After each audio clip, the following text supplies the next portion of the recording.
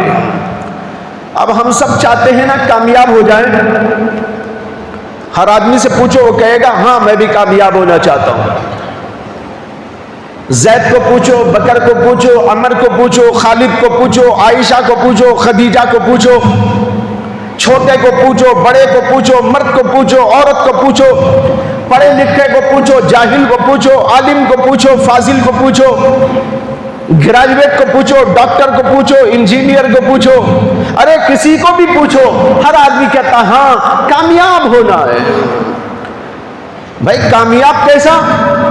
ہر آدمی اپنے اپنے ذہن سے کامیابی کچھ اور سمجھتا ہے، لیکن قرآن نے بتایا کامیابی اگر ہے ان 4 چیزوں کے اندر ہے، اس کو سمجھو کامیابی، کسی اور چیز کو تم کامیابی سمجھتے ہو یہ غلط ہے تمہارا نظریہ اور تمہاری عقل چھوٹی، تم بہت زیادہ نہیں جانتے، اس لیے اللہ سے پوچھنا پڑے گا۔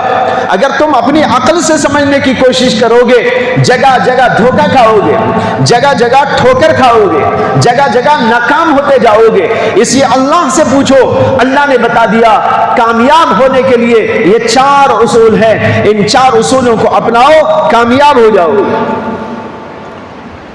اس میں 4 اصولوں میں ایک اللہ کی اطاعت، ایک رسول اللہ صلی اللہ علیہ وسلم کی اطاعت۔ آج امت مسلمہ کچھ جزوی طور پر تو اطاعت کر رہی ہے، کوئی نماز پڑھ رہا ہے کچھ اور چھوڑ دے رہا ہے، کوئی 2-4 چیزوں کو لیتا ہے 10-15 کو چھوڑ دیتا ہے، کوئی 100 کو لے رہا ہے تو 1000 کو چھوڑ دے رہا ہے۔ اللہ کا مطالبہ یہ ہے اللہ کی پوری پوری اطاعت کرو، اللہ کے رسول کی پوری پوری اطاعت کرو۔ جب تم پوری پوری اطاعت کرو گے کامیابی ضرور تم کو مل کے رہے گی، ایسا نہیں ہو سکتا کہ کامیابی نہ ملے۔ کامیابی کے اصول کو اپنانا ضروری ہے، جب کامیابی کے اصول کو نہیں اپناؤ گے تو پھر کامیابی کیسے مل جائے گی؟ چیخنے سے نہیں مل جائے گی، پکارنے سے نہیں مل جائے گی، مضامین لکھ دینے سے نہیں مل جائے گی، ہاں ہو کر دینے سے نہیں مل جائے گی۔ بھائیو، اصول پر عمل کرنے سے ملتی ہے، اور اللہ نے اصول بیان کر دیا ہے۔ اللہ کی اطاعت، اللہ کے رسول کی اطاعت، جب یہ اطاعت ہوگی کامیابی تم کو ضرور مل کے رہے گی۔ حضرات صحابہ کو ملی تھی یا نہیں ملی تھی؟ ساری دنیا ان کے سامنے زیر ہو گئی تھی کہ نہیں ہو گئی تھی؟ ساری دنیا ان سے ڈرتی تھی کہ نہیں ڈرتی تھی؟ حضرت عمر رضی اللہ تعالی عنہ، ان کا نام لیا جاتا تھا تو قیصر و کسریٰ کے دربار میں بیٹھنے والوں پر کپکپی طاری ہو جاتی تھی، بادشاہوں پر کپکپی طاری ہو جاتی تھی۔ تاریخ کے اندر واقعہ لکھا ہے کہ حضرت عمر رضی اللہ تعالی عنہ سے ملاقات کے لیے ملک روم کے بادشاہ نے اپنے قاصد کو بھیجا تھا۔ جب وہ قاصد آیا مدینے میں گھسنے کے بعد اس نے کسی سے پوچھا کہ میں امیر المؤمنین عمر بن خطاب کا محل کہاں ہے پوچھنا چاہتا ہوں۔ کیا پوچھنا چاہتا ہوں؟ محل کہاں ہے؟ ایک مسلمان ملے اسے تو ان سے پوچھ لیا تو وہ ہنسنے لگے اور سمجھے آدمی دیوانہ ہے، حضرت امیر المومنین کا محل پوچھ رہا ہے، محل کہاں ہے یہاں پر؟ اس لیے وہ آدمی ہنس کے چلا گیا اور سمجھے وہ کہ دیوانہ ہے، محل پوچھ رہا ہے، اور وہ آدمی سمجھا یہ دیوانہ ہے، ہنس کے چلے جا رہا ہے۔ خیر اس کے بعد آگے بڑھا، پھر ایک اور آدمی سے ملاقات کر کے پوچھا کہ بھائی میں امیر المؤمنین کا محل جاننا چاہتا ہوں کہاں ہے۔ اس کو بھی ہنسی آ گئی، اس نے کہا کہ بھائی کہاں محل ہوتا ہے یہاں؟ پھر وہ بھی چلا گیا، وہ تیسرے آدمی سے ملا، اس نے کہا امیر المومنین کا محل تو نہیں ہوتا، البتہ ان کا گھر ہے، آؤ میں دکھاتا ہوں۔ یہ لے جا کر گھر دکھایا، ایک معمولی سا گھر تھا اور دروازے کے اوپر ٹاٹ کا پردہ پڑا ہوا تھا۔ وہاں پر جا کر دروازہ کھٹکھٹا کر پوچھا کہ امیر المؤمنین ہیں؟ اندر سے آواز آئی کہ امیر المؤمنین اس وقت میں کھیتوں کی طرف گئے ہوئے ہیں، وہ کھیتوں میں آرام کرتے ہیں۔ دیکھ رہے ہیں آپ، امیر المومنین بیڈ پہ آرام نہیں کر رہے، کھیت میں آرام کر رہے ہیں، جیسے کسان لوگ وہاں آرام کر لیا کرتے ہیں۔ یہ آدمی وہاں سے لایا اور اس آدمی کو بتایا، ایک کھیت کی طرف جا کر دیکھا تو وہاں پر امیر المومنین کوئی باڈی گارڈ نہیں ہے، کوئی آدمی ان کے ساتھ میں نہیں ہے، وہ ایک اینٹ سرہانے رکھے ہوئے سو گئے ہیں، اور یہ آدمی وہاں لا کے دکھایا یہ ہے امیر المومنین۔ وہ آدمی ہکا بکا رہ گیا، کچھ دیر تک ان کو دیکھ کر اس کے بدن کے اوپر کپکپی طاری ہو گئی۔ جو ملک روم کا قاصد اور امبیسڈر بن کے آیا تھا اس کے اوپر کپکپی طاری ہو گئی۔ کچھ دیر کے بعد حضرت امیر المومنین کی آنکھ کھلی، دیکھا کہ ایک آدمی کھڑا ہوا ہے اور کانپ رہا ہے۔ اس کو بلایا اپنے پاس، پوچھا کہ بھئی تم کون ہو، کیوں ڈرتے ہو؟ میں تو ایک معمولی آدمی ہوں، ڈرنے کی کیا بات ہے، آؤ بیٹھو۔ ذرا اسے تسلی ہوئی اور پھر اس کے بعد اس نے کہا کہ میں تو وہاں سے آیا ہوں، یعنی ملک روم کا قاصد بن کر آپ کی خدمت میں آیا ہوں۔ بتائے رہا ہوں یہ تھے وہ حضرات جن کا نام لیا جاتا تھا تو ان لوگوں کے اوپر کب کبھی طاری ہو جاتی تھی۔ کیا وجہ ہے؟ وجہ ہے اللہ کی اطاعت، اللہ کے رسول کی اطاعت۔ من کان اللہ، جو آدمی کے من کان للہ کان اللہ لہ، جو اللہ کا ہو جاتا ہے ساری کائنات اس کی ہو جاتی ہے۔ جو اللہ کا ہو جاتا ہے ساری کائنات اس کے زیر قدم آ جاتی ہے. جو اللہ کی اطاعت کرتا ہے اللہ کی اطاعت کرنے والے بندے کے قدموں میں ساری کائنات ڈال دی جاتی ہے. اس لیے بھائیو آج امت مسلمہ بحیثیت امت مسلمہ جس قدر اطاعت سے دور ہو گئی ہے اور کچھ جزوی طور پر اطاعت کر رہی ہے, مکمل طور پر اطاعت نہیں کر رہی ہے. اگر اس کا علاج ہو جائے اور امت مسلمہ مکمل طور پر اطاعت میں آ جائے, اللہ کی اطاعت میں بھی اور رسول اللہ صلی اللہ علیہ وسلم کی اطاعت میں بھی, پھر تو پوری دنیا ان کے قدموں کے تلے آ جائے گی. حضرت مولانا حکیم الاسلام قاری محمد طیب صاحب رحمت اللہ علیہ جو دارالعلوم دیوبند کے سابق محتمم گزرے ہیں اور 50 برس تک محتمم رہے ہیں, انہوں نے اپنے ایک بیان کے اندر ایک بہت عجیب بات فرمائی. انہوں نے کہا کہ حضرات صحابہ اور ہمارے درمیان میں فرق یہ ہے جیسے ایک گیند ہو, گیند معلوم, بچے جو کھیلتے ہیں بڑے بھی کھیلتے ہیں, فٹ بال, والی بال, یہ بال وہ بال, اس کو کہتے ہیں گیند. گیند میں ہوا بھری جاتی ہے, ہوا بھرنے کے بعد جب اسے آپ نیچے زور سے مارتے ہیں, جتنی زور سے نیچے مارتے ہیں اتنی زور سے وہ اوپر جاتا ہے. ہوتا ہے کہ نہیں ہوتا؟ گیند میں ہوا بھرتے ہیں, ہوا بھرنے کے بعد جب آپ اسے نیچے مارتے ہیں تو جتنی زور سے نیچے ماریں گے اتنی زور سے وہ اوپر جائے گا. اور اگر اس کے اندر کی ہوا نکال دو, ہوا نکالنے کے بعد نیچے ڈالیں گے تو نیچے پڑا رہ جائے گا, 1 انچ بھی اوپر نہیں آ سکتا. حضرت نے فرمایا کہ حضرات صحابہ کرام بھرے ہوئے گیند تھے, وہ گیند جس کے اندر ایمان کی ہوا بھری ہوئی تھی, اطاعت کی ہوا بھری ہوئی تھی, تقوی کی ہوا بھری ہوئی تھی. ان کو مارنے والوں نے مارا, لیکن جتنی زور سے ان کو نیچے مارا اتنی ہی زور کے ساتھ وہ اوپر بلندیوں پر پہنچ گئے. اور ہمارا حال یہ ہے کہ گیند کے اندر سے ہوا ہی نہیں ہے, نہ ایمان کی ہوا, نہ تقوی کی ہوا, نہ عمل صالح کی ہوا, نہ اور کوئی ہوا. بس اس کو نیچے مارنے کی بھی ضرورت نہیں, بغیر مارے ہی نیچے ہو جاتا ہے.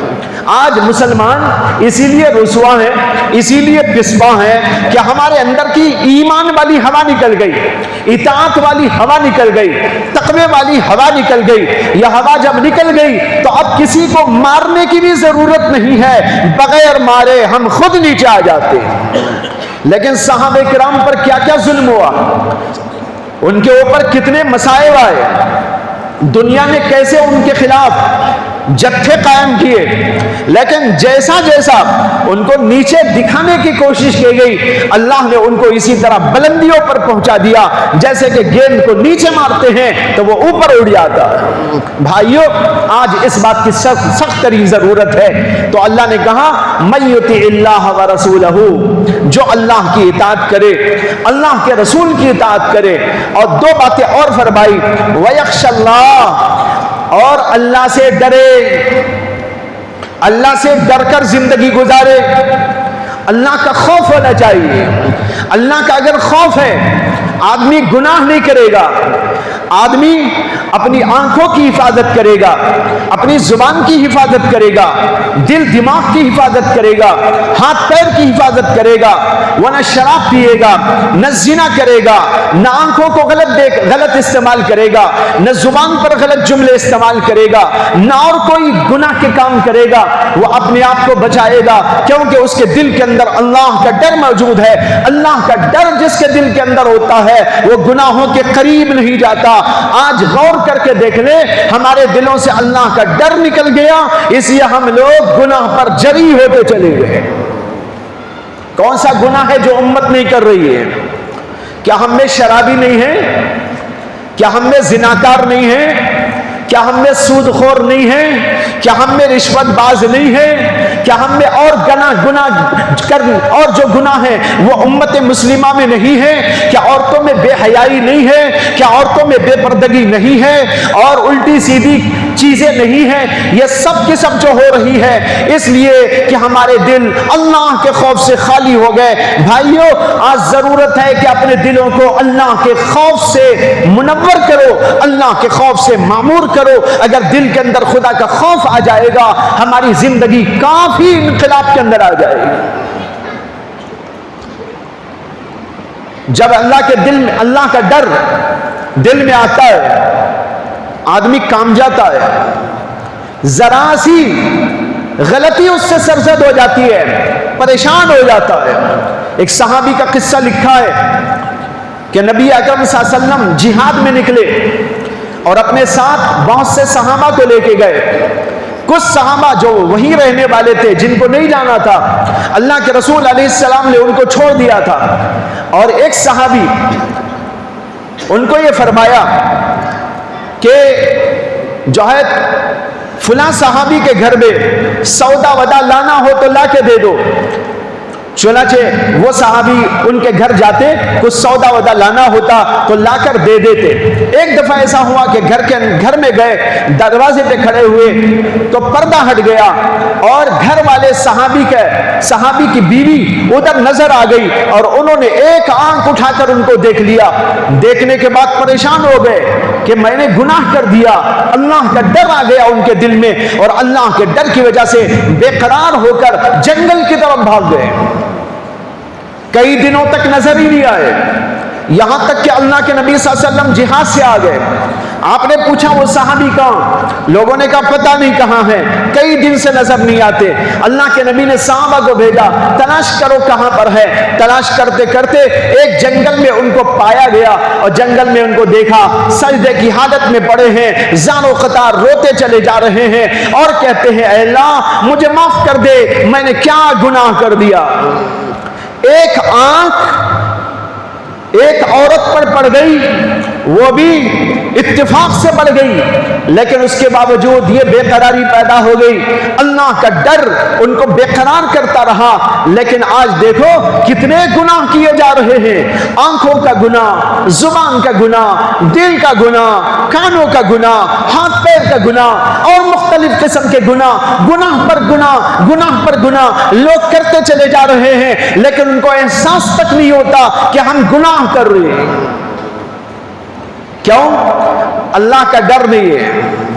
اللہ تعالیٰ کہتے ہیں وَيَخْشَ اللَّهَ، کامیابی اگر چاہتے ہو اللہ سے ڈر کر زندگی گزارو۔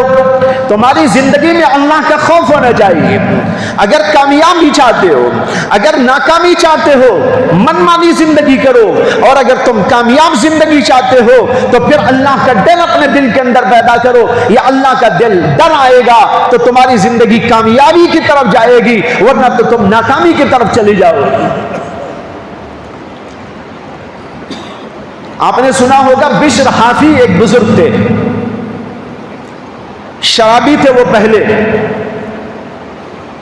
بعد میں ایک واقعہ پیش آیا تو اللہ والے ہو گئے، سچے دل کے ساتھ میں توبہ کر لی، ان کے دل میں اللہ کا ڈر آ گیا، اللہ کا ڈر آیا، توبہ کیا، استغفار کیا، اور پھر نیک لوگوں کی صحبت میں بیٹھنے اٹھنے لگے، یہاں تک کہ بہت اونچے مراتب پر پہنچ گئے۔ جب تک ڈر نہیں تھا گناہ کرتے تھے، جب ڈر آ گیا گناہ سے توبہ کر لی۔ یہ ڈر بہت قیمتی چیز ہے جس کا اللہ نے اس آیت کے اندر ذکر فرمایا ہے۔ اور آخری بات جو اس کے اندر ہے وہ یہ ہے وَيَتَّقِهِ، تقوی کی زندگی گزارنا۔ تقوی کی زندگی کیا ہے؟ قدم کو پھونک پھونک کر رکھنا، کوئی گناہ نہ ہو جائے، کوئی غلطی نہ ہو جائے، میری نماز نہ چھوٹ جائے، میرا ذکر نہ چھوٹ جائے، میری تلاوت نہ چھوٹ جائے، میری آنکھ غلط نہ اٹھ جائے، میرے ہاتھ سے کوئی غلط کام نہ ہو جائے، میرا قدم کسی غلط جگہ پر نہ چلنے لگے۔ یہ سوچ سوچ کر جو زندگی گزارتا ہے اس کا نام ہے تقوی کی زندگی۔ ایک دفعہ امیر المومنین حضرت عمر بن خطاب کی مجلس تھی، اس مجلس کے اندر حضرت ابی بن کعب داخل ہوئے۔ حضرت امیر المومنین نے کہا کہ ابی بن کعب مجھے بتاؤ تقوی کسے کہتے ہیں؟ انہوں نے کہا کہ امیر المومنین، کیا آپ کبھی ایسی جگہ پر گزرے ہیں جہاں کانٹے ہی کانٹے ہو، کانٹوں والی زمین میں؟ انہوں نے کہا ہاں گیا ہوں، کانٹے تھے چار طرف، وہاں سے گزرنے کی نوبت آئی۔ فرمایا کہ کیسے گزرے تھے آپ؟ حضرت امیر المومنین نے کہا اپنے کپڑوں کو سمیٹ لیا، بدن کو بچاتا رہا، اور ایسا ایسا ایسا بچتے بچاتے کانٹوں کے درمیان سے نکل گیا۔ حضرت ابی بن کعب کہنے لگے ذاک التقویٰ، تقویٰ اسی کو کہتے۔ جب تم اس دنیا میں زندگی کرو، کوئی کانٹا تمہاری آنکھوں میں لگنے کو آئے گا، کوئی کانٹا تمہاری زبان میں لگنے آئے گا، کوئی کانٹا تمہارے دل میں چبھنے آئے گا، وہاں پر ان کانٹوں کے درمیان سے بچتے بچاتے چلے جاؤ۔ گناہ کا کانٹا نہ دل میں لگے، گناہ کا کانٹا نہ آنکھ میں لگے، گناہ کا کانٹا نہ تمہارے دل دماغ میں لگے، بلکہ محفوظ طریقے پر گزر جاؤ۔ اس کو کہتے ہیں دراصل تقویٰ۔ یہ تقویٰ جس کے اندر آ جائے گا، اس کی زندگی بھلی زندگی ہو جائے گی۔ اللہ نے کہا یہ چار کام ہیں: اللہ کی اطاعت، رسول اللہ کی اطاعت، اور خوف اور خشیت اور تقوی کی زندگی۔ یہ چار کام جو لوگ اختیار کر لیتے ہیں فَأُولَئِكَ هُمُ الْفَائِزُونَ، وہ ضرور بالضرور کامیاب ہو جاتے ہیں۔ بھائیوں، معلوم ہوا یہ ہے کامیابی کا اصول۔ اب میں آپ سے پوچھتا ہوں، قرآن سے سچا کوئی کلام ہے؟ اللہ سے سچا کوئی اور ہے؟ کیا اللہ سے کوئی غلطی ہوتی ہے؟ کیا اللہ جھوٹ بولتے ہیں؟ کیا اللہ غلط بیانی کرتے ہیں؟ اللہ نے اپنے کلام میں انتہائی سچ حقیقت کو بتا دیا کہ اگر کامیابی چاہتے ہو، اے میرے بندو، یہ چار اصول اچھی طرح اپنے ذہنوں کے اندر بٹھا لینا۔ کامیابی تمہارے لیے مقدر رہے گی، ضرور بالضرور رہے گی، اور حکومت و طاقت اور یہ اور وہ سب تمہارے قدموں تلے آ جائے گی، لیکن تم نے اب تک اطاعت کو قبول نہ کیا، اطاعت رسول کو قبول نہ کیا، تقوی کی زندگی کو اختیار نہ کیا، خوف اور خشیت تمہارے دلوں میں نہیں پیدا ہوا، پھر تم کامیاب کیسے ہو سکتے ہو؟ اگر کامیابی چاہتے ہو، یہ چار اصول اپنا کے دیکھ لو۔ لہذا میں آپ سے اپیل کرتا ہوں کہ جب ہم نے سنا اللہ کا کلام اور اس کی تشریح، ہم یہ عہد کر کے اٹھے کہ ہم اپنی زندگیوں میں چار اصول لا کر جائیں گے۔ ہمیں اطاعت خداوندی، اطاعت رسول اللہ، خوف اور خشیت اور تقوی کی زندگی اختیار کرنا ہے۔ یہ عہد کرو، سب کے سب بولو ہم عہد کرتے ہیں، اور دوسرے لوگوں کو بھی اس پر چلانے کی کوشش کرتے ہیں تاکہ ہم کامیاب ہو جائیں۔ اللہ سے دعا کرتا ہوں اللہ تبارک و تعالی مجھے بھی اور آپ کو بھی اور پوری امت مسلمہ کو بھی ان اصول پر چلنے اور اپنے آپ کو کامیابی پر ڈھالنے کی اللہ توفیق عطا فرمائے۔ وآخر دعوانا ان الحمدللہ۔